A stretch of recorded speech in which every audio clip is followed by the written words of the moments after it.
Deseamos enlazar este último tema que habíamos expuesto acerca de el número de hijos que se deben tener y cuáles son los criterios a seguir, con este otro tema relacionado con la religión en la familia. Y para ello deseamos introducirnos en este tema con una oración en silencio.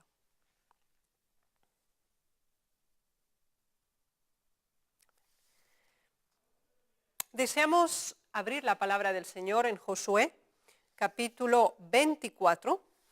Y este capítulo es la despedida de Josué después de los años de servicio para el pueblo de Israel. Él había cumplido su misión de introducir con la ayuda de Dios al pueblo en el nuevo territorio que iban a ocupar, en la tierra prometida. Y ahora él recapitula de algún modo las experiencias del pasado del pueblo de Dios con este nuevo inicio, ya que ellos ya estaban ubicados cada uno en su territorio y tenían ahora todavía bastante trabajo por hacer, porque la mayoría de ellos todavía debían expulsar a gran parte de los pobladores nativos cananeos del propio territorio que ellos tenían que tomar posesión completa, no solamente formal. Así pues, queremos considerar Josué capítulo 24, versículo 1, y nos dice así: reunió Josué a todas las tribus de Israel en Siquem, y llamó a los ancianos de Israel, sus príncipes, sus jueces, sus oficiales, y se presentaron delante de Dios. Así que aquí tenemos una reunión multitudinaria, y en esta ocasión Josué espera que el pueblo tome una decisión a favor del bien, a favor de permanecer fieles a la voluntad del Señor y seguir sus pasos. Sin embargo, él sabía que podían cambiar de opinión. Y aquí en el versículo 15 leemos lo siguiente, 14 y 15. Ahora pues, temed a Jehová y servidle con integridad y en verdad, y quitad de entre vosotros los dioses a los cuales sirvieron vuestros padres al otro lado del río y en Egipto, y servid a Jehová. Porque él sabía que había cosas que no andaban bien. Y si mal os parece servir a Jehová, escogeos hoy a quien sirváis, si a los dioses a quienes sirvieron vuestros padres cuando estuvieron al otro lado del río, o a los dioses de los amorreos en cuya tierra habitáis, pero yo y mi casa serviremos a Jehová. Qué hermosa declaración, es conocida, es famosa. Sin embargo, implicó un memorial en la historia del pueblo de Israel. No importa lo que los demás hagan, indistintamente de la decisión que tomen, juntamente con mi familia, nuestra posición está tomada. Y en ese contexto vamos a desarrollar este tema. El espíritu de profecía nos ofrece una definición acerca de la religión en la familia y es muy compacta e impactante. En Hogar Adventista, página 287, dice así: en la familia, la religión consiste en criar a los hijos en la disciplina y admonición del Señor. Cada miembro de la familia debe ser sustentado por las lecciones de Cristo. Y el interés de cada alma debe protegerse estrictamente, para que Satanás no engañe a nadie ni lo aparte de Cristo. Tal es el ideal que cada familia debe procurar alcanzar, resuelta a no fracasar ni a quedar desalentada. Cuando los padres son diligentes y vigilantes en su instrucción, cuando enseñan a sus hijos a procurar sinceramente la gloria de Dios, cooperan con Él y Él coopera con ellos en la salvación de las almas de aquellos hijos por quienes Cristo murió. Fíjense qué definición tan impactante. En la familia, la religión consiste en criar a los hijos en la disciplina y admonición de Cristo, ya que se nos dice que tanto el padre como la madre deben establecer como prioridad número 1 establecer la religión de Dios en la familia. Ahora, ¿cuáles son los modos, maneras o posibilidades de hacerlo? Los principios que debemos inculcar en la mente de nuestros hijos deben ser parte de la educación que se da en el hogar. Y leamos en la página 288 del Hogar Adventista. Cuando la religión es algo práctico en el hogar, se logra mucho bien. Estamos hablando de un nivel práctico, no teórico. No simplemente verbal, sino real, demostrado en el continuo vivir y en las relaciones diarias del hogar. La religión inducirá a los padres a hacer la obra que Dios quiso que se hiciera en la familia. Fíjense qué interesante. Los hijos se criarán en el temor y admonición del Señor. Así que el propósito de Dios es que en ese círculo íntimo, sagrado, en esa asociación feliz y santa del matrimonio, es donde se van a instaurar las lecciones de religión, que formarán a esa próxima generación para que viva de acuerdo a los principios de la voluntad de Dios. La religión es muy necesaria en el hogar y las palabras que en él pronunciemos han de ser del carácter debido o de nada servirán nuestros testimonios en la iglesia.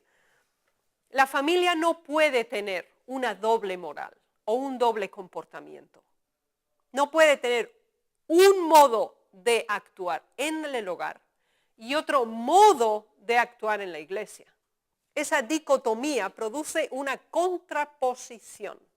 Es decir, debe haber una actitud consecuente entre cómo uno se comporta, habla y actúa en el hogar, conforme a cómo actúa, habla en la iglesia. Recordemos que nuestros hijos nos están mirando todo el tiempo. Ellos nos observan. Somos su patrón de conducta. Ellos nos conocen. Ellos saben cómo hablamos en casa y cómo hablamos en la iglesia. Cómo nos conducimos en la iglesia y cómo nos conducimos en casa. Ellos lo saben. Y todo el tiempo están comparando. ¿Cómo hablamos de la iglesia en casa y cómo hablamos en la iglesia sobre la iglesia? Y ahora viene algo muy importante. Nuestra religión será inútil. Qué grave es esto. Si no manifestamos mansedumbre, bondad y cortesía en el hogar. Si hubiese más religión genuina en la familia, habría más poder en la iglesia. Recuerden la comparación de las primeras lecciones. Nuestra relación con Dios, una proyección directa en el nivel espiritual de la familia. El nivel espiritual de la familia, una proyección directa en el nivel espiritual de la iglesia. Aquí lo tenemos confirmado de nuevo. Familias débiles, iglesias débiles.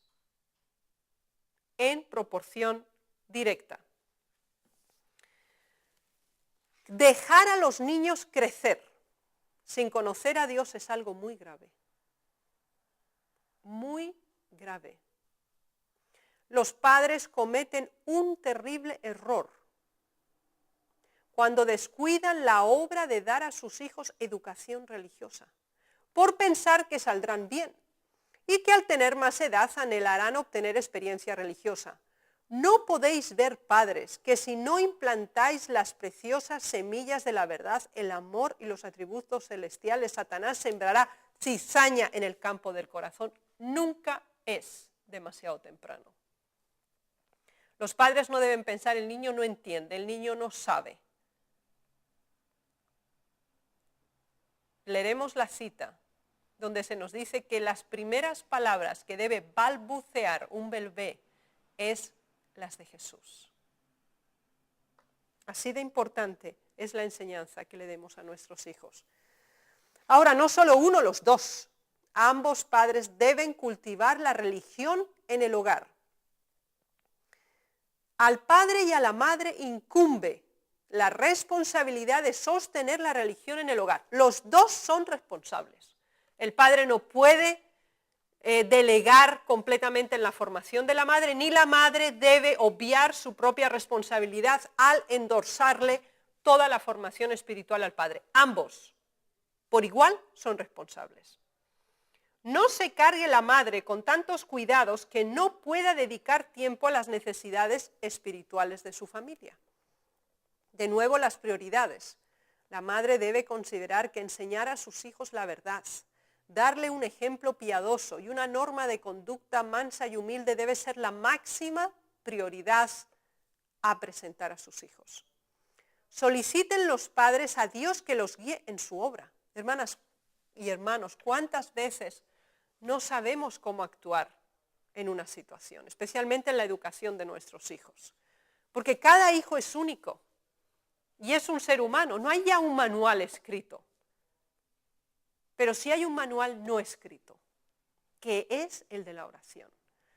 Entonces, ante la interrogante de cómo actuar, qué decir, qué hacer, qué disciplina asumir o cómo explicar ciertas cosas, hay que orar constantemente, por separado como padre y madre y también juntos padre y madre orando por los hijos.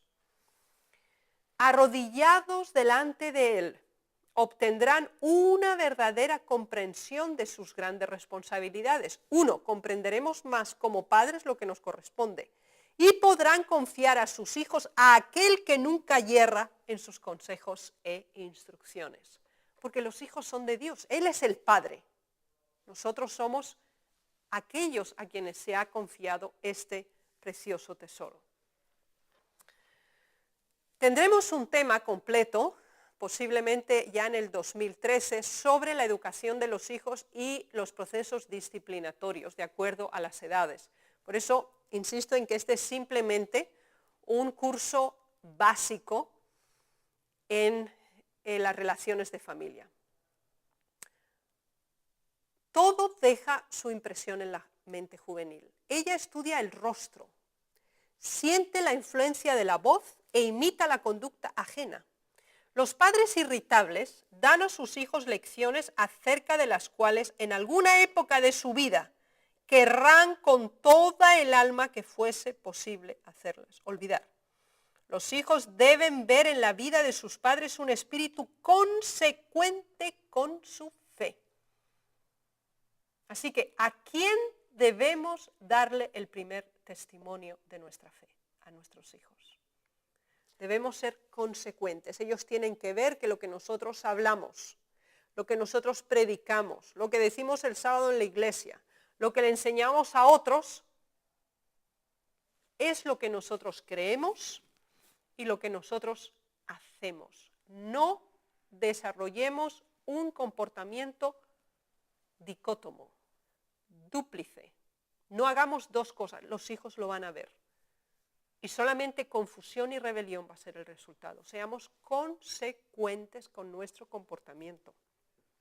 Los hijos deben ver en la vida de sus padres un espíritu consecuente con su fe, llevando una vida que concuerde con sus principios y ejerciendo dominio propio, los padres pueden amoldar el carácter de sus hijos. Así que, ¿qué es lo que da fuerza y poder moral para tener una influencia sobre los hijos?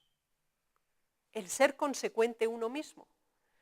El de demostrar a los hijos que lo que les decimos que está bien, lo creemos, lo hacemos y lo vivimos. Eso nos da fuerza moral y derecho moral a enseñarlo y les da a ellos al mismo tiempo factibilidad y sensibilidad para su adaptación.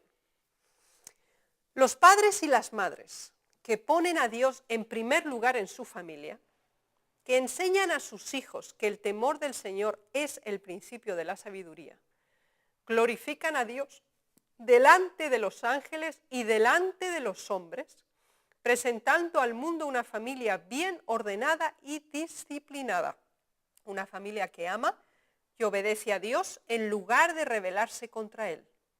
Cristo no es un extraño en sus hogares. Su nombre es un nombre familiar, venerado y glorificado. Los ángeles se deleitan en un hogar donde Dios reina supremo y donde se enseña a los niños a reverenciar la religión, la Biblia y al Creador. Las familias tales pueden aferrarse a la promesa: yo honraré a los que me honran. Fíjense qué importantes pensamientos encontramos aquí. Dios debe estar en primer lugar en la familia. Punto 1. Punto 2. Debe enseñarse el temor de Dios, la obediencia, la reverencia a Dios en los hogares. Y se nos dice más, que el Cristo no es un extraño en esos hogares. Dice que su nombre es familiar, es venerado y es glorificado. Y los ángeles se gozan de estar en ese hogar. Entonces, ¿quién crea la atmósfera? Cada uno de los padres. Tú y yo, como padre y madre, somos responsables de la atmósfera espiritual de nuestro hogar, porque de hecho es el resultado directo de mi relación personal con Dios, que se duplica por 2 en el caso de padre y madre. Cuando Cristo está en el corazón, se le trae a la familia. Qué simple. Si yo tengo a Cristo en mi corazón, yo lo voy a llevar a mi familia, porque viene conmigo. El Señor está en mi corazón y por esa razón está en mi casa. El padre y la madre sienten cuán importante es vivir en obediencia al Espíritu Santo para que los ángeles celestiales, quienes sirven a los que han de heredar la salvación, los atiendan como maestros en el hogar y los eduquen y preparen para la obra de enseñar a sus hijos. Es posible tener en el hogar una pequeña iglesia que honre y glorifique al Redentor. Así que, ¿quiénes son los directamente responsables de la religión en el hogar? El padre y la madre. Y para tener esa atmósfera, ese clima, cada uno individualmente debe tener una relación personal con Dios.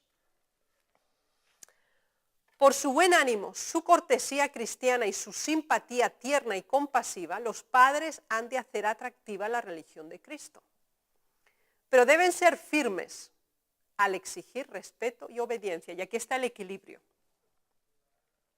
Debemos presentar a Jesús como el amado, como el más deleitoso, como el más atractivo, y eso se verá en nuestro carácter, en la forma en que nosotros tratamos a nuestros hijos, pero al mismo tiempo hay que tener el balance con la obediencia y la disciplina. Los principios correctos deben quedar establecidos en la mente del niño. Necesitamos presentar a los jóvenes un incentivo para hacer el bien, eso es importante. No basta para ellos la plata ni el oro. Revelémosles el amor, la misericordia y la gracia de Cristo, la preciosidad de su palabra y los goces del vencedor.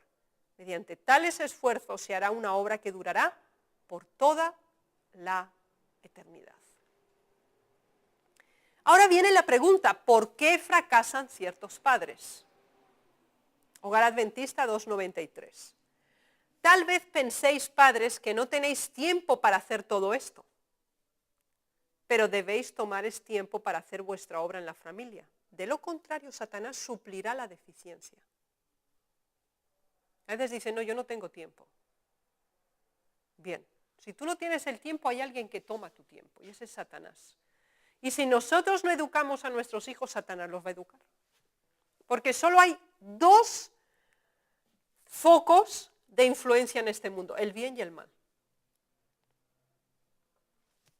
Eliminad de vuestra vida todo lo que os impida hacer esta obra y preparad a vuestros hijos de acuerdo con las órdenes divinas. Descuidad cualquier cosa de naturaleza temporal, contentaos con vivir económicamente, reducid vuestros deseos, pero por amor de Cristo, no descuidéis vuestra propia preparación religiosa ni la de vuestros hijos. Así que es mejor reducir nuestras actividades, pero no descuidar el nivel espiritual. Si descuidamoslo a nivel personal, lo vamos a descuidar a nivel de familia y por extensión se descuida la vida religiosa también de nuestros hijos, que es nuestra responsabilidad delante de Dios. Así que tenemos que organizar nuestro tiempo de tal manera que cuando, por ejemplo, venimos de trabajar, ya tenemos que prever que en la tarde que vamos a estar con nuestros hijos hay que dedicar tiempo a sembrar las semillas de la verdad en su corazón. Y antes del día con el culto matutino y vespertino también.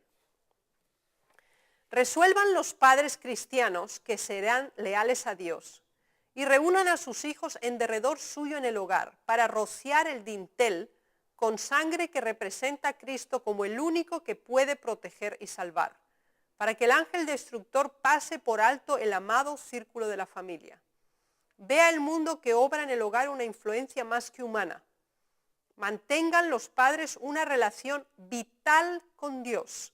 Declárense de parte de Dios y demuestren, por la gracia de Él, cuánto bien puede lograr la actuación paterna. Así que los padres tienen que resolver, tienen que tomar una decisión.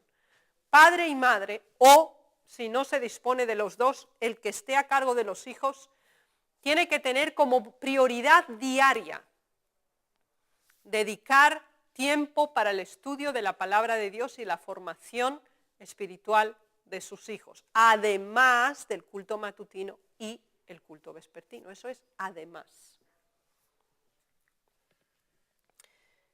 Queremos en este contexto considerar la palabra del Señor en Éxodo capítulo 12, donde tenemos un ejemplo muy interesante relacionado con la última cita que acabamos de mencionar en cuanto a enlazar a los hijos con uno mismo y con la verdad. En Éxodo 12 tenemos la comunicación que el Señor hace a su pueblo antes de que salieran de Egipto. Ya había sido anunciada la última plaga que afectaría a los primogénitos, tanto de los seres humanos como de los animales. Y ahora el Señor les presenta la Pascua como una primera institución que regiría el resto del calendario y de la vida religiosa del pueblo de Dios de ahí en adelante. Y es interesante que esta primera institución el Señor la establece con la familia. Y considerémoslo por un momento. Dice así, Éxodo 12:3. Hablad a toda la congregación de Israel diciendo, en el día 10 de este mes, tómese cada uno un cordero según las familias de sus padres. Un cordero por familia. Así que en Éxodo 12 tenemos un cordero, una familia. Nosotros sabemos lo que significa el cordero. De acuerdo a Juan capítulo 1, versículo 26, se nos dice que el cordero es Cristo. Así que cada familia tenía que tener su cordero, tenía que tener a Cristo en el centro de su familia. Uno por familia debía tener su cordero. Ahora más.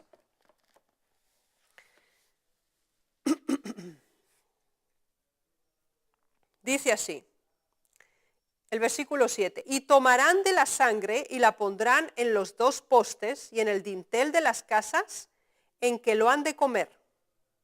Así que cuando este cordero era sacrificado, tenía que colocarse la sangre, ¿dónde? En el dintel y en los postes de la casa. Se ponía sangre aquí, aquí y aquí. Esta era la entrada de la casa. Así que tenía que haber una identificación externa.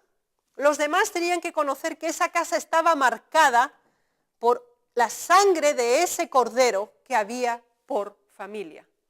El cordero estaba adentro, se lo comían adentro, pero la señal de que se lo iban a comer adentro también estaba afuera. Así que la familia tiene que cumplir una doble función, no solamente tener a Cristo en su hogar, sino que también debe ser un ejemplo de Cristo a otros fuera de su hogar. Y por eso la marca identificativa, de identidad de esa familia, estaba justamente en la puerta. ¿Y qué es lo que ocurría? Que es muy, muy importante aquí. Dice, lo que tenía que ocurrir con el cordero después de que se habían marcado los dinteles de las puertas que identificaban también exteriormente a esa familia. Y dice así.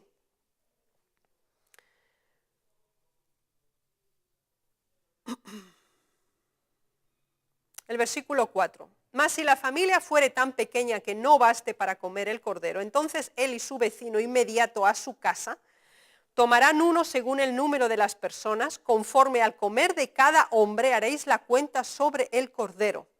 Así que todos tenían que comer. Y cada uno de acuerdo a su medida, porque obviamente el padre no comía igual que la madre, ni los hijos comían igual que la madre.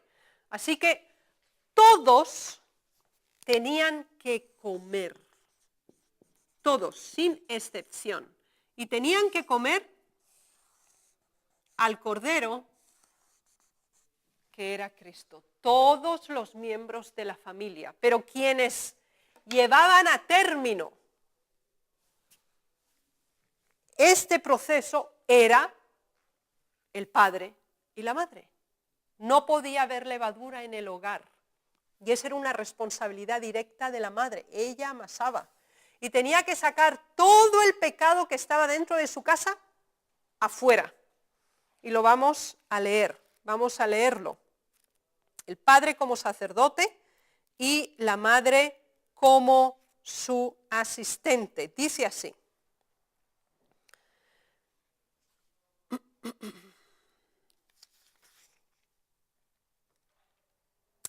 Dice el versículo 8, estamos en Éxodo 12. Y aquella noche comerán la carne asada al fuego y panes sin levadura. Con hierbas amargas lo comerán. Así que no había ninguna levadura dentro de la casa. Dice así, más en detalle.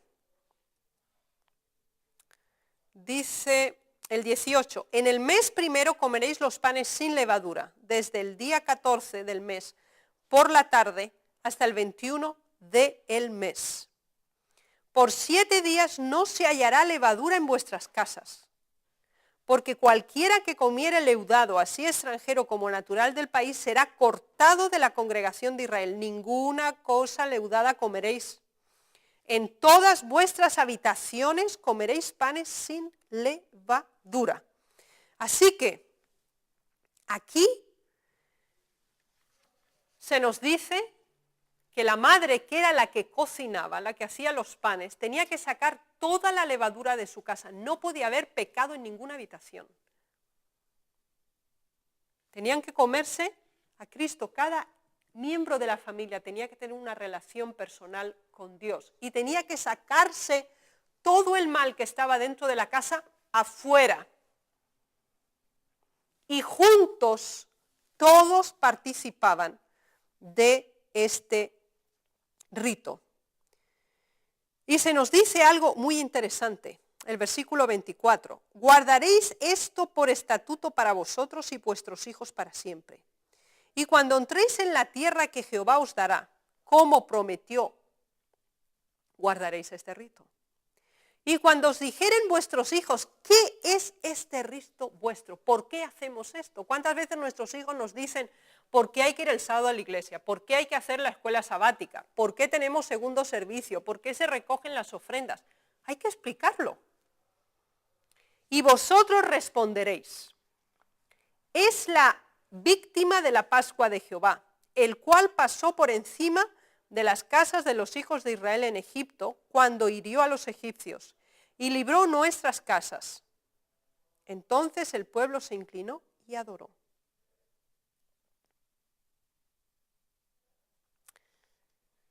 Hermanos, indicación afuera de que somos una familia que tiene al Cordero, que tiene a Cristo, e indicaciones adentro. No puede haber levadura. Y todos tenemos que participar y ser capaces de explicar la razón de nuestra fe. El Señor nos bendiga y nos ayude en las lecciones que estamos asumiendo para las relaciones de familia. Es mi deseo y oración. Amén.